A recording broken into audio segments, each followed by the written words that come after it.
شہید کے بہت سارے معنی ذکر کیے گئے، ان میں سے ایک معنی یہ بیان کیا جاتا ہے کہ حاضر ہونا۔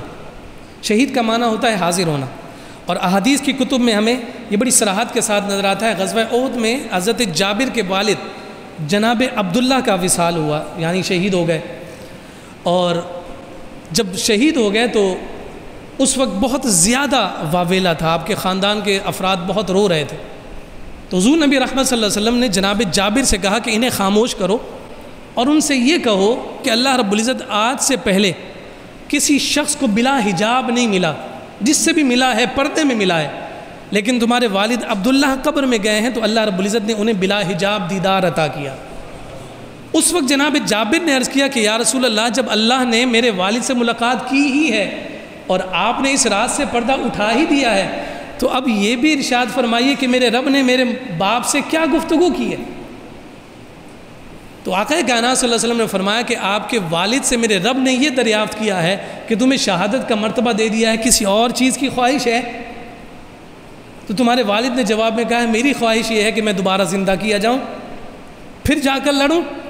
پھر مارا جاؤں، پھر زندہ کیا جاؤں، پھر مارا جاؤں۔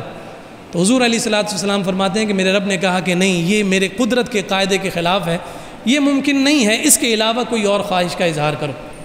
تو اس وقت جناب عبداللہ یعنی جناب جابر کے والد کے بارے میں حضور نے فرمایا کہ انہوں نے رب کی خدمت میں عرض کیا باری تعالیٰ پھر میرا یہ پیغام دنیا والوں کو دے دیا جائے کہ جو رب کی راہ میں لڑ کر مر جاتے ہیں وہ مرتے نہیں ہیں، وہ زندہ رہتے ہیں۔ جناب عبداللہ کی اس خواہش پر یہ آیت نازل ہوئی، محبوب لوگوں کو اعلان کر دیجئے وَلَا تَقُولُوا لِمَنْ يُقْتَلُ فِي سَبِيلِ اللَّهِ اموات، جو رب کی راہ میں شہید کر دیے جائیں انہیں مردہ نہ کہو بلکہ وہ تو زندہ ہیں، اور ایسے زندہ ہیں کہ تمہیں اس بات کا شعور ہی نہیں ہے کہ ان کی زندگی اور ان کی حیات کی معراج اور ان کا مقام اور مرتبہ کیا۔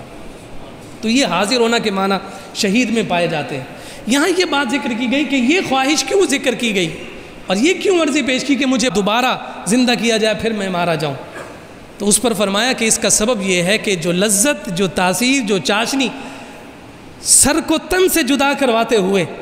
اللہ رب العزت کے دیدار میں نصیب اور میسر ہوتی ہے، اس کی تاثیر اور اس کی لذت کا عالم یہ ہے کہ وہ شہید بار بار اس خواہش کا اظہار کرتا ہے کہ مجھ سے سب کچھ لے لیا جائے لیکن ایک دفعہ اور میرا سر تن سے جڑ جائے، دوبارہ کٹے تاکہ دیدار الہی ایک دفعہ پھر نصیب ہو جائے۔ اسی وجہ سے حضور کی یہ حدیث مبارکہ بھی آقا کائنات صلی اللہ علیہ وسلم نے فرمایا، اور قرآن مجید فرقان حمید کی آیت ہے جس میں رب ذوالجلال نے فرمایا کہ کل قیامت کے دن جو جنت میں چلا گیا اس کی تمام قسم کی خواہشات اور آرزویں مکمل ہو جائیں گی، جو جنت میں پہنچ گیا اس کی پھر کوئی خواہش نہیں رہے گی۔ لیکن ساتھ حضور علیہ الصلوۃ والسلام نے فرمایا کہ ایک شخص جنت میں جا کر بھی ایسا ہوگا کہ وہ وہاں مطمئن نہیں ہوگا، وہ بے چین ہوگا۔ عرض کی کہ یا رسول اللہ وہ کون؟ فرمایا وہ شہید ہوگا، کہ وہ جنت میں جانے کے بعد بھی بے چین اور بے قرار ہوگا، اور اس سے پوچھا جائے گا کہ جنت مل گئی، مسند مل گیا، مقام مل گیا، وعدے کی تکمیل ہو گئی، لیکن تو آج بھی بے چین ہے؟ تو کہتا ہے سب کچھ موجود ہے مگر رب کا جو وہ دیدار اور وہ لذت جو سر کٹاتے ہوئے نصیب ہوئی تھی وہ نہیں مل رہی۔ یہ ساری چیزیں جنت کی نعمتیں مجھ سے لے لو مگر بار بار وہی جلوہ باری تعالیٰ مجھے نصیب ہو جائے۔